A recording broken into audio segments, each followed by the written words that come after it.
বলছে ভারতে যার মামার বাড়ি বাংলা ছাড়ো তাড়াতাড়ি।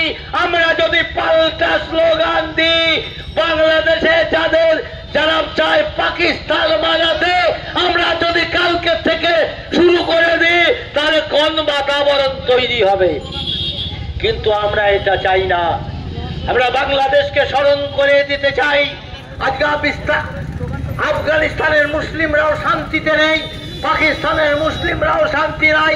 তাই বাংলাদেশে যেভাবে হিন্দুর ওপর অত্যাচার করছে, যেভাবে মা বোনের ইজ্জত লুণ্ঠন হচ্ছে, দিনের বেলায় ঘরের মেয়েদের হাত পা তুলে নিয়ে গাড়িতে করে নিয়ে চলে যাচ্ছে, সোশ্যাল মিডিয়ার মাধ্যমে দেখতে পাচ্ছেন।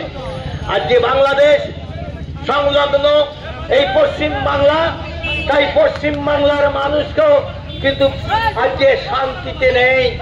যেভাবে একের পর এক দুর্ঘটনা ঘটছে, জনসংখ্যার চরিত্র পরিবর্তন হচ্ছে, আগামী দিন আপনার পরিবার, আপনার ব্যবসায়িক অর্থ, আপনার মহল কোনোদিন সুরক্ষিত থাকতে পারবে না।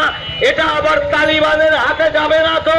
তার জন্য কঠোর শাসন, আপনাদের সচেতনতার জন্য আমাদের মধ্যে মানববন্ধন গড়ে তুলতে চাই।